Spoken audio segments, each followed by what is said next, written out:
Bismillahirrahmanirrahim. Assalamualaikum warahmatullahi wabarakatuh. Apa kabar adik-adik? Semoga semuanya sehat dan tetap semangat. Baiklah, pada kesempatan ini saya akan melanjutkan materi tentang sel volta atau sel galvani. Pada materi yang sudah saya share di video sebelumnya, kita telah membahas tentang bagaimana menentukan bilangan oksidasi dan menyetarakan reaksi redoks sebagai pemahaman dasar untuk mempelajari tentang sel elektrokimia.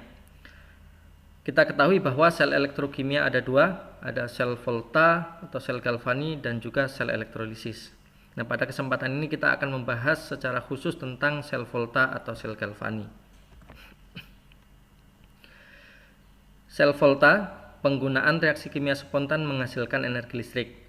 Sebagaimana kita ketahui bahwa pada sel volta reaksi kimia menghasilkan energi listrik. Kita lihat gambar yang ada dalam slide ini. Ini ada larutan dalam sebuah wadah, terdapat larutan yang mengandung ion Cu2+, yaitu ion Cu berikatan dengan ion sulfat ya, Cu2+ dan SO4-2- di dalam larutannya. Kita lihat warna awalnya adalah biru tua. Kemudian di dalamnya kita masukkan lempengan logam Zn atau seng. Nah, setelah didiamkan beberapa saat, terlihat bahwa yang pertama warna larutan pudar ya, tadinya biru pekat menjadi biru bening. Yang kedua, terdapat endapan ya, logam Cu yang menempel pada permukaan logam Zn. Nah, proses ini bisa dilihat secara mikroskopis ya. Kita bisa melihat bahwa di dalam larutan terjadi suatu reaksi redoks, di mana yang pertama adalah reaksi reduksi, reaksi oksidasi terlebih dahulu. Yang di sebelah kiri ini ada reaksi oksidasi. Senyawa Zn atau unsur Zn melepaskan 2 elektron ya, menghasilkan Zn2+. Nah, jadi Zn di sini terlarut menghasilkan Zn2+. Ya, kemudian elektron yang dilepaskan oleh atom Zn ya, ditangkap oleh ion-ion Cu2+ yang berada di sekitar lempengan ya, kemudian menghasilkan endapan Cu. Nah, maka kita bisa melihat reaksi reduksinya Cu2+ plus 2 elektron menghasilkan Cu solid, kemudian oksidasinya Zn solid menghasilkan Zn2+ aquos plus 2 elektron. Ini reaksi oksidasi. Nah, ini adalah reaksi totalnya, dijumlahkan elektronnya sudah setara. Namun dalam kasus ini ya, energi listrik tidak dihasilkan dikarenakan ya, reaksi reduksi dan oksidasi berada dalam satu wadah. Nah, sehingga untuk menghasilkan listrik maka perlu dipisahkan ya, setengah reaksi reduksi dan setengah reaksi oksidasinya. Nah, maka inilah adalah rangkaian sel volta di mana setengah reaksi reduksi dan setengah reaksi oksidasi dipisahkan dalam wadah yang berbeda sehingga menghasilkan arus listrik yang nantinya bisa dimanfaatkan. Nah, kita lihat pada diagram sel volta ini terdapat dua elektroda, ada anoda dan katoda. Nah, kita sepakati saja bahwa anoda kita letakkan sebelah kiri ya, di mana anoda pada sel volta itu merupakan kutub negatif ya. Jadi anoda pada sel volta merupakan kutub negatif. Jadi anoda kutub negatif, kemudian katoda kutub positif. Ya, pada rangkaian ini yang berperan sebagai anoda adalah logam Zn, kemudian di dalamnya terdapat yang dicelupkan di dalam larutan elektrolit Zn2+ dan di sini ada SO4-2-. Jadi Zn2+ ya, dan SO4-2-. Jadi Zn sulfat di dalam larutan elektrolit ini. Kemudian di katoda terdapat elektroda Cu dan larutan elektrolitnya berupa CuSO4 2-. CuSO4 2-. Kemudian ya antara elektroda anoda dan katoda dihubungkan dengan suatu rangkaian kabel, kemudian dihubungkan voltmeter ya. Atau di sini kemudian bisa, kalau misalnya ini kabel bisa disusun seperti ini ya, yang menandakan bahwa di sebelah kiri ini kutub negatif, sebelah kanan kutub positif ya. Voltmeter untuk mengukur tegangan yang dihasilkan. Kemudian dari dua elektroda ini ya, antara anoda dan katoda dihubungkan dengan jembatan garam. Nah, saat ya rangkaian ini dihubungkan atau ini dinyalakan ya, maka elektron mengalir dari anoda ke katoda. Prosesnya adalah ya, Zn berubah menjadi Zn2+ ya. Elektron dilepaskan itu mengalir ke arah katoda. Kemudian melewati elektroda Cu ini. Nah, kemudian ion-ion Cu2+ yang berada di sekitar ya, logam Cu ini kemudian melakukan tumbukan, menerima dua elektron sehingga menghasilkan Cu, sehingga nanti ketika ini kita hubungkan ya, maka akan terlihat nanti Zn itu akan lama-lama habis ya, karena berubah menjadi Zn2+, sedangkan Cu-nya bertambah karena ion-ion Cu2+ mengendap sebagai Cu. Nah, apa gunanya jembatan garam ini ya? Jembatan garam ini gunanya adalah untuk menetralkan ion-ion kelebihan muatan yang ada di masing-masing elektroda. Kita lihat bahwa pada anoda ya, reaksi oksidasi Zn menjadi Zn2+, ketika ini berlangsung ya, ketika ini dihubungkan, maka Zn akan berubah menjadi Zn2+. Berarti di sini di dalam larutan elektrolit ini Zn2+ semakin banyak, sedangkan jumlah ion sulfat yang menetralkan ion Zn2+ ini jumlahnya tetap. Maka di sini akan kelebihan muatan positif ya, kelebihan muatan positif di sini. Nah, ketika ini dibiarkan begitu saja, maka aliran listrik nanti akan terhenti. Nah, sedangkan di katoda reaksi ya Cu2+ menjadi Cu, maka nanti Cu muatan positifnya berkurang. Karena apa? Cu2+ akan mengendap sebagai Cu, sedangkan SO4 2- tetap. Sehingga maka di sini adalah kekurangan muatan positif ya. Kekurangan muatan positif atau kelebihan muatan negatif ya. Nah, sehingga supaya reaksi yang ada di masing-masing elektroda ini dapat terus berlangsung, maka perlu penetral, yaitu diberikan suatu jembatan garam, di mana di jembatan garam ini isinya adalah ya suatu gel garam, yaitu contohnya di sini yang dipakai adalah natrium sulfat. Nah, di mana natrium sulfat ini akan terion menjadi Na+ dan SO4 2-. Karena di sebelah kiri tadi di anoda itu kelebihan muatan positif, maka ion-ion SO4 2- ini akan bergerak menuju anoda untuk menetralkan kelebihan muatan positif. Sedangkan Na+ yang bermuatan positif akan bergerak menuju katoda untuk menetralkan ya kelebihan ion SO4 2-, sehingga reaksi dalam rangkaian sel ini dapat terus berlangsung. Nah, ini adalah diagram sel volta ya. Jadi terdapat katoda sebagai kutub positif dan anoda sebagai kutub negatif. Di mana nanti yang kita pilih sebagai anodanya tentunya yang memiliki potensial reduksi lebih kecil dibandingkan katodanya. Nah, ini nanti akan kita bahas di slide berikutnya. Oke, kita lanjutkan. Nah, kemudian pada materi sel volta ini juga ada penulisan notasi sel ya.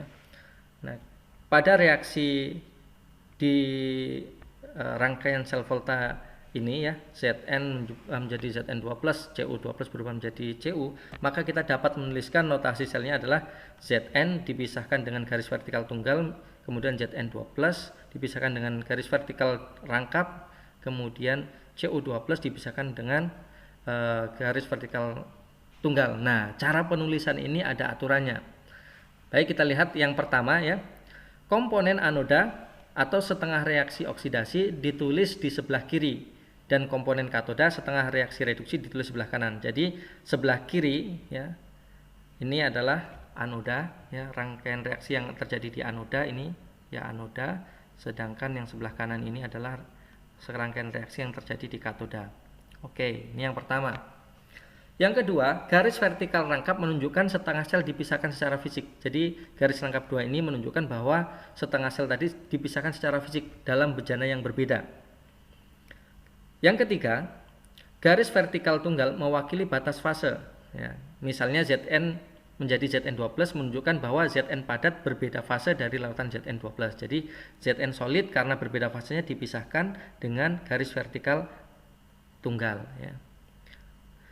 Kemudian yang keempat, koma memisahkan komponen setengah sel yang berada di fase yang sama. Sebagai contoh notasi untuk sel volta yang ditunjukkan pada gambar berikut. Nah, ini adalah rangkaian sel volta yang lain, di mana di anoda itu elektrodanya berupa karbon grafit ya, kemudian di katoda juga sama karbon grafit, namun larutan elektrolitnya ya ini berisi ion imin dan padatan I2. Reaksi oksidasinya adalah imin berubah menjadi I2. Melepaskan 2 elektron ya. Kemudian di katodanya larutan elektrolitnya berupa ion-ion MnO4- H+ dan Mn2+. Nah, reaksinya adalah MnO4- ditambah 8H+ tambah 5 elektron menghasilkan Mn2+ plus 4H2O. Nah, ketika reaksi ini kita jumlahkan ya, kita lihat bahwa elektron di sini di setengah reaksi reduksi ini 5 ya, di setengah reaksi oksidasi 2. Maka supaya setara dikali silang ini dikali 5, sedangkan yang oksidasi reduksi dikali 2, sehingga kita jumlahkan nanti hasilnya adalah menjadi reaksi seperti ini. 2MnO4 min ditambah 16H+ plus 10 imin menghasilkan 2Mn2+ plus 5 I2 plus 8H2O. Nah, maka berdasarkan aturan ini ya, kita dapat menuliskan notasi selnya. Kita lihat bahwa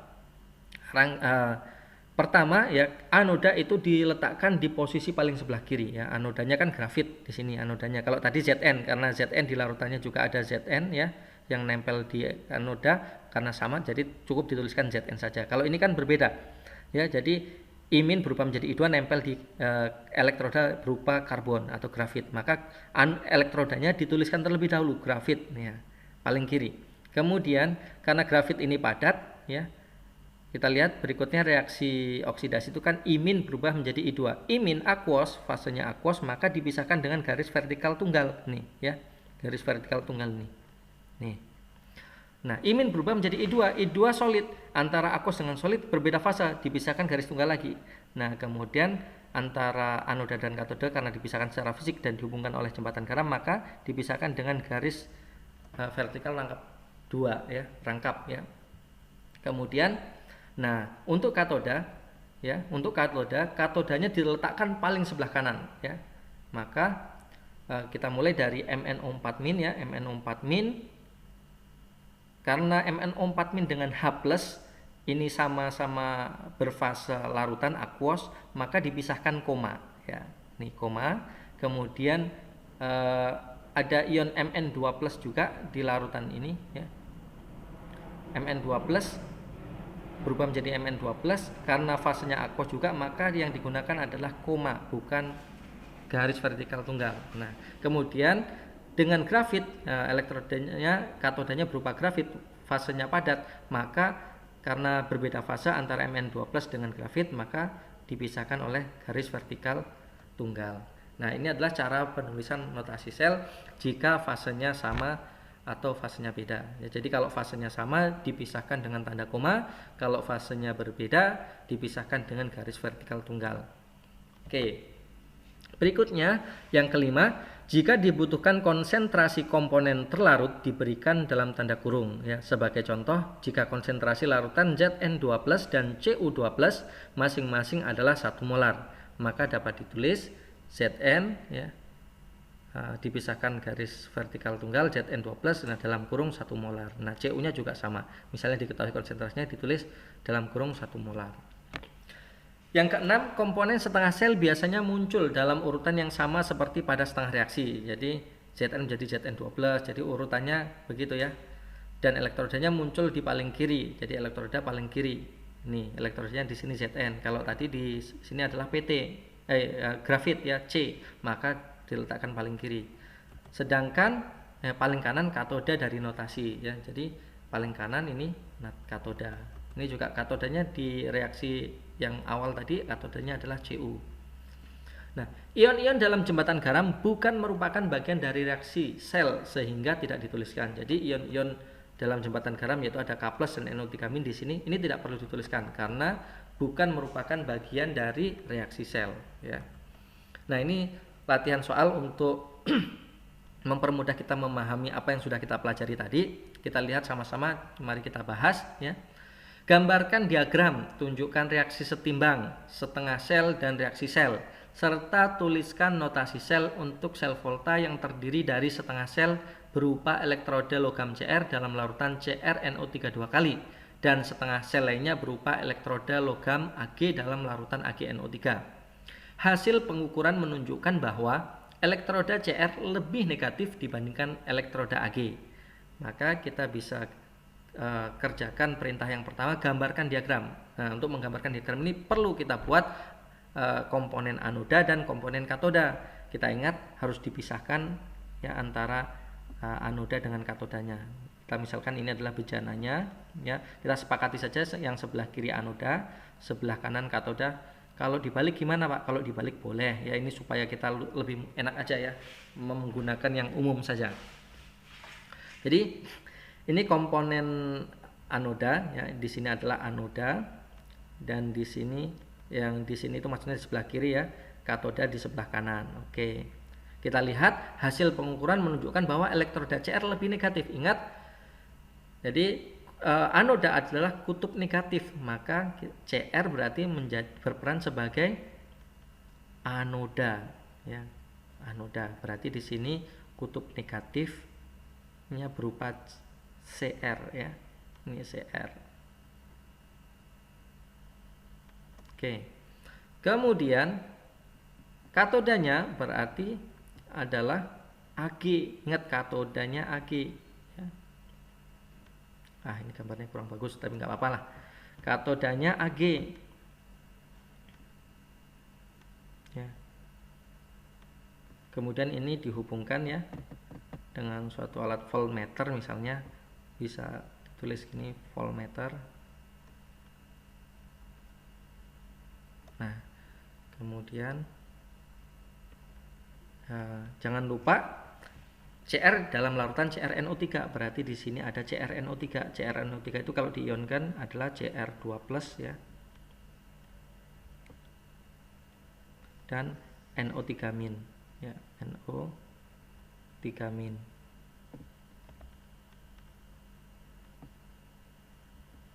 Nah, ini NO3- ini adalah, kemudian Ag ya, dalam larutan AgNO3 berarti ada ion Ag+ di sebelah kanan ini ya, di katodanya,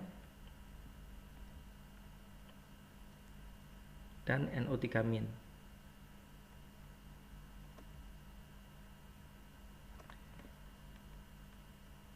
Ya, ini gambarnya kurang bagus, nggak apa-apa, mungkin bisa menjelaskan ya.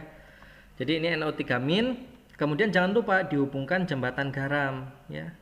Ini adalah jembatan garam. Jembatan garam isinya apa? Isinya boleh KNO3 ya, boleh Na2SO4 ya.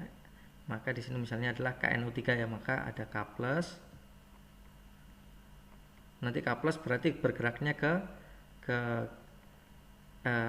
katoda ya, K+ bergeraknya ke sini, dan ini ada NO3- ya. Jadi NO3- nanti bergerak yang negatif ke anoda karena untuk menetralkan kelebihan muatan positif ya, ini NO3-. Oke. Nah, ini adalah ya, rangkaian sel volta yang diminta di soal. Gambarkan diagramnya. Ini adalah diagramnya. Kemudian yang kedua, tunjukkan reaksi setimbang setengah sel. Nah, kita lihat di anoda adalah tempat terjadinya reaksi oksidasi ya. Oksidasi itu adalah kenaikan bilox. Maka di sini ya, logam Cr solid ya, sebagai elektrodanya Cr solid di sini. Cr solid akan berubah menjadi Cr2+ yang ada di larutannya. Cr2+. Ini fasenya adalah larutan aquos.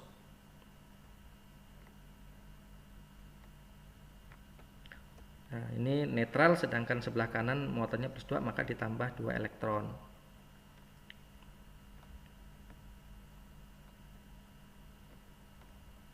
Oke. Sedangkan di katoda adalah tempat terjadinya reaksi reduksi, ya. Maka terjadi penurunan bilok. Apa menjadi apa? Tentunya adalah ion Ag2+ dalam larutan elektrolit akan mengendap, ya, ion Ag+, ya, ion Ag+, aquos,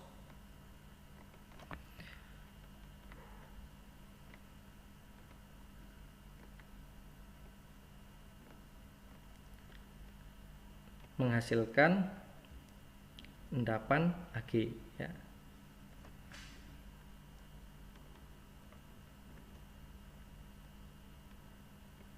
Menghasilkan endapan Ag solid. Nah, tentu kita harus menyetarakan muatannya. Sebelah kiri muatannya +1, sebelah kanan netral, maka sebelah kiri kita tambah elektron 1 buah, ya. Oke. Nah, ini adalah reaksi setengah sel, setimbang setengah sel. Belum setimbang. Supaya setimbang gimana? Kali silang. Jumlah elektronnya yang anoda kan 2, sedangkan katoda 1, maka yang anoda kali 1, yang katoda kali 2, ya. Kali 2. Karena dikali 1 berarti tetap kali 2, berarti di sini koefisiennya menjadi 2, ya. 2 di sini 2. Oke, ini berarti reaksi setimbang setengah sel. Nah, dan reaksi selnya, untuk mencari reaksi selnya maka kita jumlahkan dua reaksi ini, ya. Elektronnya kiri dengan kanan sudah setara, kita coret saja. Nah, kita tulis ulang, jadi Cr solid ditambah Ag 2 Ag+, 2 Ag+, aquos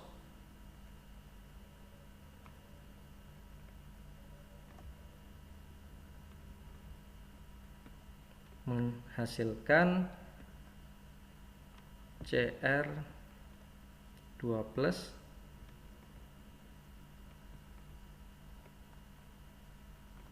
aquos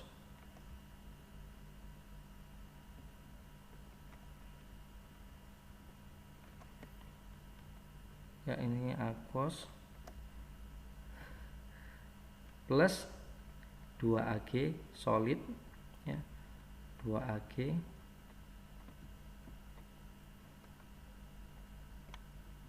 solid.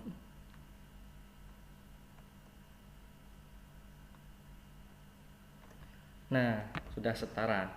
Ini adalah jawaban untuk pertanyaan, ya, tunjukkan reaksi selnya. Nah, serta tuliskan notasi sel untuk sel volta, ya, notasi selnya. Nah, kita lihat reaksinya kan seperti ini, ya, reaksi selnya. Notasinya maka kita buat, ya. Cr yang di anoda itu adalah reaksi Cr menjadi Cr2+. Elektrodenya juga sama-sama Cr, ya. Maka kita buat Cr berubah menjadi, Cr ini solid, ya, berubah menjadi Cr2+. Karena fasenya beda, solid ini padat, ya, Cr2+ nya aquos, maka dipisahkan garis vertikal tunggal menjadi Cr2+, ya, aquos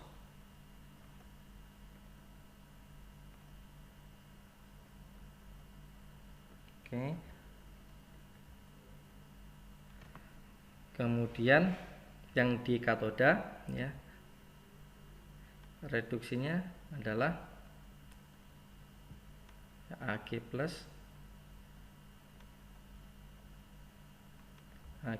ini koefisiennya tidak perlu diikutkan, ya.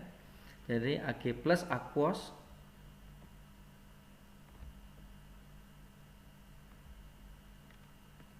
berubah menjadi Ag solid. Nah, maka dipisahkan tanda garis vertikal tunggal ya. Ag solid.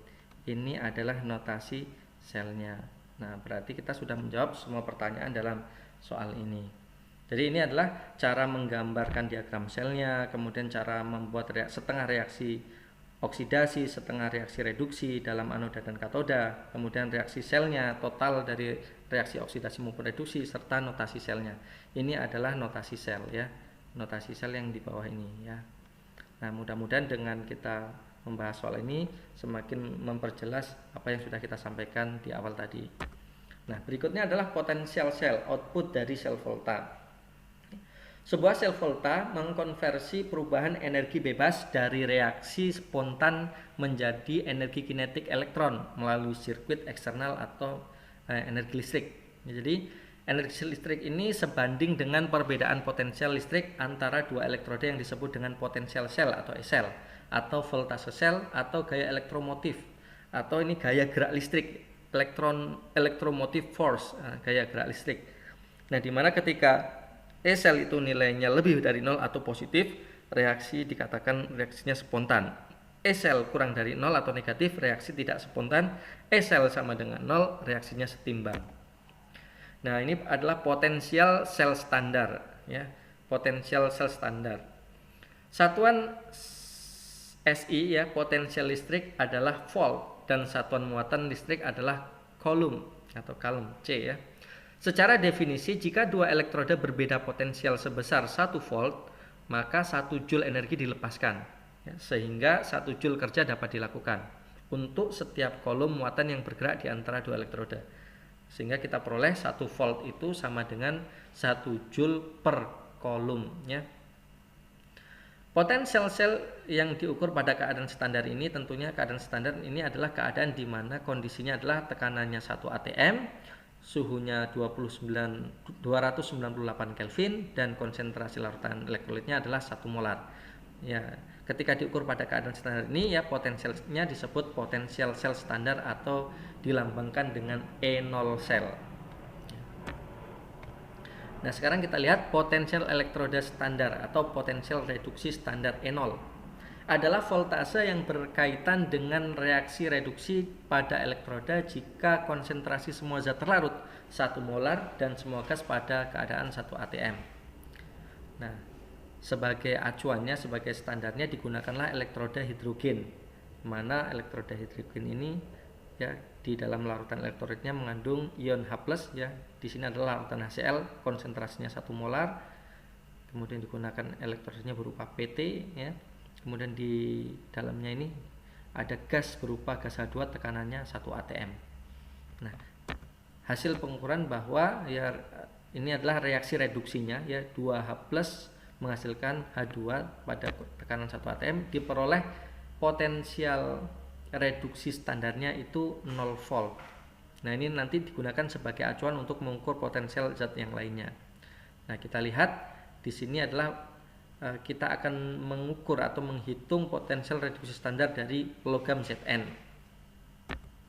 Kita lihat setelah dibuat rangkaian seperti ini ya, Zn sebagai anoda, sedangkan di katodanya adalah reaksi H+ menjadi H2, kemudian dengan menggunakan elektroda PT, diukur pada tekanan 1 atm, konsentrasi 1 molar, kemudian suhu 298 Kelvin, diperoleh ternyata E-selnya, E0 selnya, potensial reduksi standar selnya itu 0,76 volt. Nah, 0,76 volt. Nah, EMF standar itu adalah potensial sel standar ya. Itu dirumuskan dengan E0 katoda dikurang E0 anoda. Kita ingat bahwa ya, pada sel volta zat yang mengalami reduksi itu adalah yang potensialnya lebih besar ya. Kita lihat bahwa ini kita masukkan rumus ya. Kita masukkan rumus E0 sel di mana di sini sebagai anodanya, ketika Zn diletakkan sebagai anoda ternyata menghasilkan ya beda potensial atau E0 sel sebesar 0,76 volt ya. Nah, kita masukkan ke dalam rumus E-selnya itu 0,76 volt. Sebagai katoda di sini adalah reaksi hidrogen ya, menghasilkan H2 dengan elektroda PT. Ini 0 volt, kemudian dikurang potensial reduksi Zn yang akan kita cari. Maka kita bisa hitung potensial reduksi Zn. Dan kita pindahkan ke kiri saja biar positif ya. Maka hasilnya adalah minus 0,76 volt. Nah, karena hasil E0-nya negatif, maka reaksinya spontan. Supaya reaksi spontan, maka bisa kita simpulkan bahwa dalam penyusunan sel volta itu ya, zat yang memiliki potensial reduksi lebih negatif diletakkan di anoda ya, sedangkan zat yang memiliki potensial reduksi lebih besar diletakkan sebagai katoda. Oke, nah sekarang ini adalah reaksi reduksi dari Zn ya, Zn2 plus menjadi Zn. Jadi E0-nya adalah minus 0,76. Nah sekarang ini adalah kasus yang sama untuk menentukan potensial reduksi standar Cu ya. Nah ini yang menghasilkan tegangan ya atau E0 sel sebesar 0,34 volt ini ketika ya hidrogen tadi diletakkan sebagai anoda dan tembaga diletakkan sebagai anoda katoda. Mohon maaf. Nah ini adalah notasi selnya. Yang oksidasi adalah H2 berubah menjadi 2H+, ya di sini ada ion H+ dan Cl-, sedangkan di katoda terdapat ion Cu2+ dan SO4-2-. Nah, ini reduksinya adalah perubahan dari Cu2+ menjadi Cu. Nah, kita jumlahkan, ini adalah reaksi totalnya. Nah, kita bisa menghitung E0 selnya kan tadi secara percobaan sudah diukur ya 0,34. Nah, ini rumusnya E0 sel sama dengan E0 katoda min E0 anoda. Nah, E0-nya katoda itu Cu2+ menjadi Cu ya, anodanya H+ menjadi H2. Maka 0,34 sama dengan ya E0 Cu2+ menjadi Cu dikurang 0, hidrogen 0. Maka kita bisa dapatkan ya, bisa kita peroleh E0 Cu2+ menjadi Cu sebesar 0,34 volt. Artinya Cu lebih positif dibandingkan hidrogen ya, potensial reduksi standar hidrogen. Maka supaya reaksinya spontan ya, Cu diletakkan sebagai katoda. Nah, ini adalah data potensial reduksi standar unsur-unsur ataupun molekul unsur pada suhu 25 derajat Celcius. E0 adalah untuk reaksi seperti yang tertulis ya, maksudnya reaksinya untuk reaksi reduksi. Ketika reaksinya dibalik, maka tentunya nanti yang tadinya positif jadi negatif ya. Reaksi setengah sel adalah reaksi reversible, artinya reaksi satu arah ya, tanda panahnya satu ya, bukan reaksi kesetimbangan. Tanda E0 berubah jika arah reaksi dibalik ya. Tanda E0 berubah jika arah reaksi dibalik. Jadi kalau misalnya reaksinya dibalik ya, E0 yang tadinya positif jadi negatif, atau sebaliknya, yang tadinya negatif jadi positif.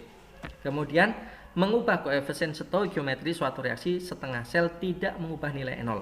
Nah, jadi kalau pada perubahan entalpi, kalau reaksinya dibalik ya, itu sama ya, ini juga yang tadinya positif negatif. Tetapi ketika reaksinya dikalikan 2, kalau pada perubahan entalpi misalnya delta H, deltanya dikali 2 ya.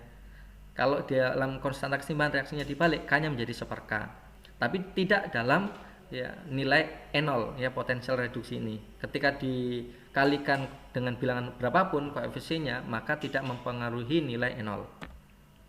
Nah, kita lihat yang paling positif, yang paling atas ini merupakan agen pengoksidasi terkuat, artinya yang paling mudah mengalami reaksi reduksi ya.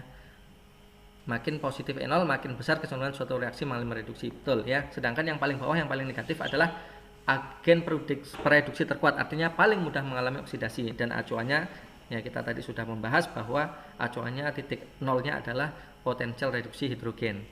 Nah, ini saya berikan namanya deret volta, yaitu suatu deret yang menunjukkan ya urutan dari besarnya potensial reduksi standar unsur-unsur. Di sini untuk mempermudah kita menganalisis secara kualitatif. Kalau diberikan tabel ini kan secara kuantitatif kita bisa langsung melihat. Tapi kalau tidak diberikan datanya, kita bisa melihat urutannya berdasarkan deret volta ini. Nah, saya tuliskan di sini cara menghafal ya jembatan keledainya supaya adik-adik lebih mudah ya mengetahui urutan mana yang paling kecil dan mana yang paling besar. Kita lihat bahwa dari kiri ke kanan E0-nya semakin besar. Nah, saya buat jembatan keledainya seperti ini. Li, kalau Bapak Camat nanti meninggal, almarhum mandi air, zaman kerajaan Firaun, cedo cowok niki seneng pembantu hotel. Cumi hangus agak pahit au, atau kerupuk hangus agak pahit au, atau bisa cuma hingga agus putus anunya ya. Terserah kalian nanti bikin sesuai dengan kalian atau ngikutin ini juga apa-apa. Yang penting ini adalah untuk yang mempermudah kita mengetahui urutan potensial reduksi standar dari unsur-unsur yang ada dalam deret volta ini. Ya, dari kiri ke kanan nilai N0-nya semakin besar. Artinya semakin ke kanan semakin mudah mengalami reaksi reduksi. Nah, tadi kan kita sudah membahas antara Zn dengan Cu ya. Kita lihat Zn itu di sebelah kiri sedangkan Cu di sebelah kanan ya. Jadi Zn pasti mengalami oksidasi supaya reaksinya spontan, sedangkan Cu karena posisi sebelah kanan Zn maka dia akan mengalami reaksi reduksi ya, karena nilai E0-nya lebih besar. Nah, ini nanti akan sangat membantu kita saat kita belajar tentang elektrolisis larutan elektrolit ya. Jadi nanti ketika kita elektrolisis larutan elektrolit itu nanti ada reaksi di anoda, apa yang akan teroksidasi, apakah air atau anion atau kationnya ya. Jadi yang akan teroksidasi apakah anionnya, apa air. Nah, itu nanti kita gunakan data ini sangat membantu ya. Kita lihat bahwa sebelah kiri hidrogen pasti nilainya negatif, sebelah kanan hidrogen pasti nilainya positif. Nah, ini kita lihat ada contoh soal lagi. Berapakah EMF standar? EMF standar ini maksudnya potensial sel standar suatu sel elektrokimia dengan elektroda CD dalam larutan 1 molar CdNO3 2 kali ya, dan elektroda Cr dalam larutan 1 molar CrNO3 3 kali. Nah, kita lihat di sini CD dengan Cr ya. Di sini CD dengan Cr. Kalau kita lihat berdasarkan sel volta CD dengan Cr, maka Cr di sebelah kiri CD. Maka nanti pasti Cr mengalami oksidasi, CD mengalami reduksi. Nah, kita lihat dari potensial selnya. Jadi CD itu minus 0,4, sedangkan Cr minus 0,74, sehingga Cr lebih kecil nilai potensialnya, sehingga maka nanti yang CD ini ya, karena lebih besar akan mengalami reaksi reduksi terletak di katoda, ini reaksinya reduksi, sedangkan Cr ya itu akan mengalami reaksi oksidasi karena potensinya lebih kecil. Ini terjadi di anoda. Nah, kita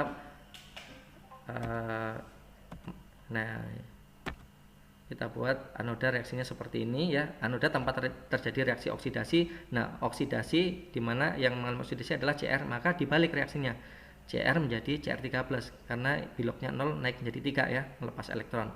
Karena dibalik nanti ini ya, N0-nya yang tadinya negatif jadi positif. Nah, kemudian CD mengalami reduksi, jadi reaksinya tetap seperti yang diberikan. Nah, kemudian kita jumlahkan, ini elektronnya belum setara, maka reaksi yang atas kali 2, reaksi yang bawah kali 3 supaya setara. Nah, kita jumlahkan. Nah, E0-nya bisa kita hitung dari persamaan ini ya, E0 sel sama dan E0 katoda min E0 anoda, atau langsung saja dijumlahkan dari sini juga enggak apa-apa ya. Yang tadi di sini reaksinya dibalik, karena dibalik berarti di sini jadi plus ya, plus 40, 0,40 ya, 0,4. Sedangkan karena di sini tetap berarti di sini minus. Oh, maaf, salah. Ini enggak, ini yang kebalik ya, ini angkanya kebalik. Ini minus, yang atas ini karena Cr ya, minus, karena dibalik jadi plus 0,74 ya, 0,74. Kemudian ini karena reaksinya tetap ya, tetap aja ya, min 0,4. Jadi 0,4, maka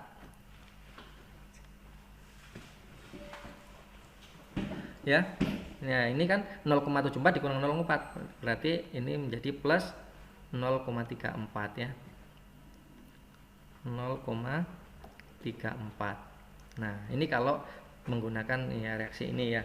Nah, kalau kita gunakan persamaan ini kita tinggal masukkan angka saja. E0 katoda min 0,4 dikurang ya, minus 0,74, minus ketemu minus plus, sehingga kita peroleh hasilnya adalah 0,34. Oke, mudah-mudahan cukup jelas. Kita lanjutkan.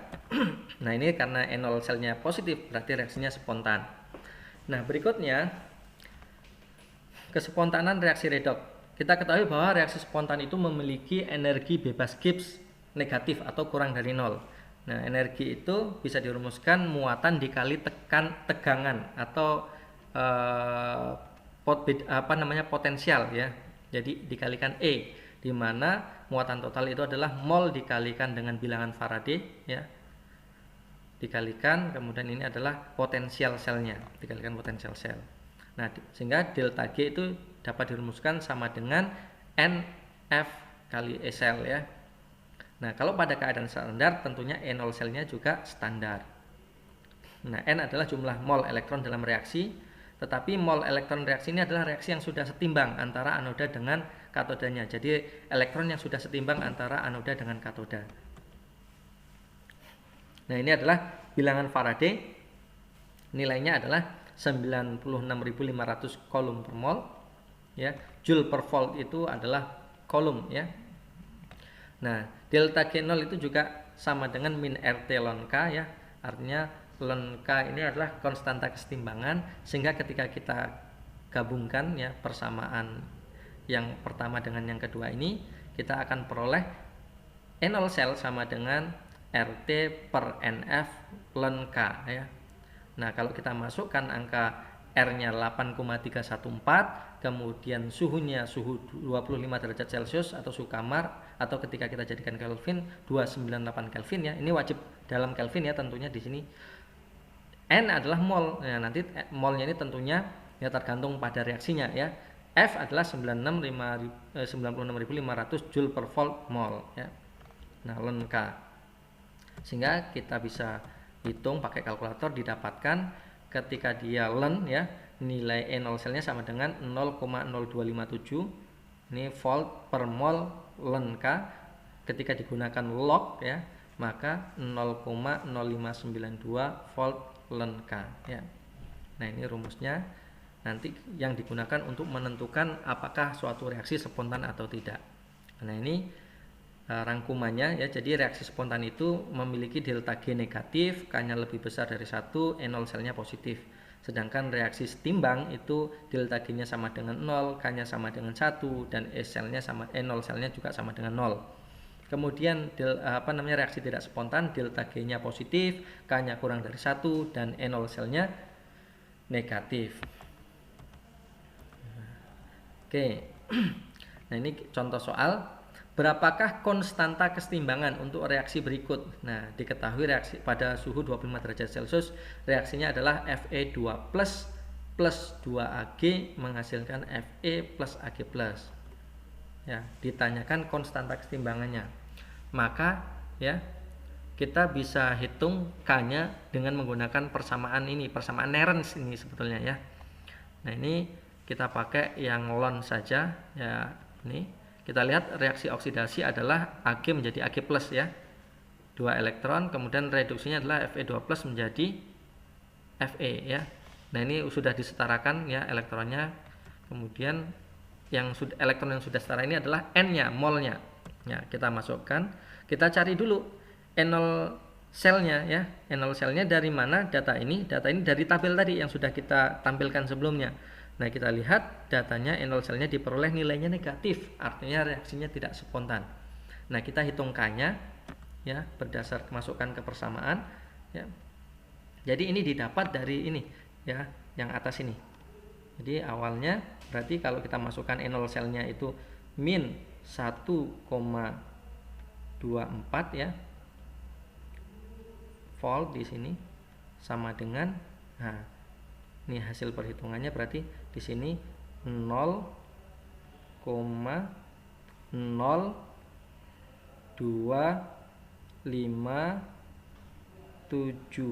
ya, volt ya, per, nah molnya kan di sini elektronnya 2, berarti per 2 ya, per 2 ln K ya. Nah, maka K-nya ya, mencari K-nya bisa ya pangkat dari ini kan dikalikan ya 1, ini adalah E0 selnya ya, nilainya adalah min 1,24, molnya ini nanti 2 ya. Jadi ini eksponen artinya E pangkat ini ya, bagi. Nah, sehingga kalau kita hitung pakai kalkulator, nilainya adalah K-nya 1,23 kali 10 pangkat min 42. Nah, kita bisa lihat bahwa karena ini reaksinya E0 selnya itu negatif ya, negatif, maka K-nya kita bisa melihat kurang dari 1 sehingga reaksinya tidak spontan ya. Oke, mudah-mudahan cukup jelas, kita lanjutkan. Nah, berikutnya adalah efek konsentrasi terhadap potensial sel. EMF ini adalah electromotive force atau gaya gerak listrik atau kita kenal dengan potensial sel. Ya, delta G sama dengan delta G0 plus RT ln Q ya. Ln Q. Nah, kalau Q berarti reaksinya tidak setimbang ya. Belum setimbang maksudnya ya. Nah, delta G juga sama dengan min NFE. Nah, maka ketika kita ubah ini ya, kita substitusikan. Nah, ini sama dengan persamaan Nernst ya. E sama dengan E0 min RT per NF ln Q ya. Nah, sehingga nanti dari persamaan Nernst ini kita akan bisa melihat apakah suatu reaksi itu spontan atau tidak. Nah, pada 298 Kelvin kita peroleh ya nilainya seperti ini. Oke, sekarang kita masuk aplikasikan ke soal. Apakah reaksi ini akan terjadi secara spontan pada 25 derajat Celcius ya, jika konsentrasi Fe2 plus 0,6 dan konsentrasi C2 plus 0,01 molar. Perhatikan Fe2 plus menjadi CD2 plus ya. Yang reaksi sebelumnya juga Fe dan CD kalau tidak salah. Kita lihat coba. Oh, bukan, dengan Ag. Oke, kalau kita lihat pada persamaan ini ya, persamaan deret volta. Kalau Bapak Camat nanti meninggal almarhum mandi air zaman kerajaan Firaun. Nah, Cindi cowok niko. Jadi Fe ini letaknya di sebelah kiri CD. Nah, harusnya Fe ini mengalami reaksi reduksi supaya spontan. Nah, ini secara ini ya, kita lihat oksidasinya kan di sini CD menjadi C2+ ya. Reduksinya Fe menjadi Fe2+. N-nya 2, ini sudah disetarakan. Kita lihat pasti nanti hasilnya negatif karena harusnya Fe mengalami oksidasi, tetapi di reaksi ini mengalami reduksi. Nah, ini adalah E0 pada keadaan standar. Maksudnya apa? Pada keadaan standar itu adalah tekanannya 1 atm, suhunya 298 Kelvin, konsentrasinya 1 molar. Sedangkan di sini ya, di sini konsentrasinya tidak 1 molar, artinya kondisinya tidak standar. Nah, ini E-cell yang kita hitung ini adalah E-cell pada keadaan standar. Nilainya adalah minus 0,04. Tidak spontan kalau pada keadaan standar. Tetapi kita lihat kalau tidak standar bagaimana. Nah, kita masukkan ke persamaan Nernst ini, di mana E0-nya sudah kita hitung. Ya, E0 di sini adalah E0 sel tentunya ya, bukan potensial reduksi saja, tetapi di sini adalah E-cell. Ya. Ini adalah E0 sel ya. Oke. Nah, kita masukkan ke persamaan Nernst ini. Setelah kita hitung ya, kita dapatkan ternyata E-nya positif 0,013 volt. Nah, artinya konsentrasi itu sangat berpengaruh terhadap kespontanan suatu reaksi ya. Jadi ketika kita konsentrasinya tidak tidak dibuat dalam keadaan standar ya, bukan 1 molar, ternyata bisa saja menyebabkan reaksi yang tadinya tidak spontan menjadi spontan. Oke, karena E0-nya positif maka spontan. Nah, terakhir adalah sel konsentrasi. Sel konsentrasi memiliki setengah reaksi yang sama dalam tiap-tiap selnya, namun berbeda konsentrasinya. Jadi antara reaksi di anoda dengan katoda itu sama, ya. Jadi anoda itu anoda kan oksidasi, Ag menjadi Ag+, sedangkan katoda reduksi, Ag+ menjadi Ag. Jadi sama. Nah, tetapi tidak boleh dicoret. Nah, karena apa? Tempatnya beda, ya. Jadi tempatnya beda, dipisahkan, sehingga kita menuliskan tetap ditulis semua ya, di anoda adalah Ag menjadi Ag+, di katoda Ag+ menjadi Ag. Nah, apakah reaksi ini terjadi secara spontan pada 25 derajat Celcius? Sama seperti tadi ya. Pertama kita hitung E0-nya dulu. Nah, E0-nya dulu.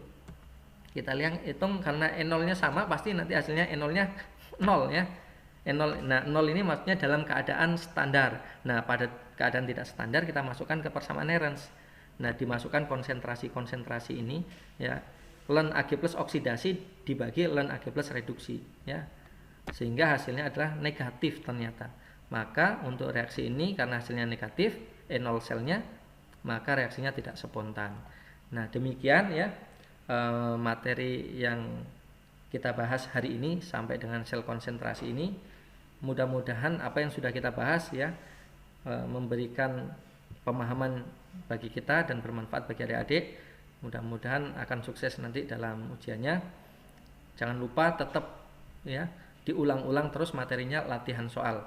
Nanti beberapa soal mungkin akan saya share di grup untuk memperdalam pemahaman adik-adik semua. Terima kasih, sampai ketemu lagi di video-video berikutnya. Saya akhiri, wassalamualaikum warahmatullahi wabarakatuh.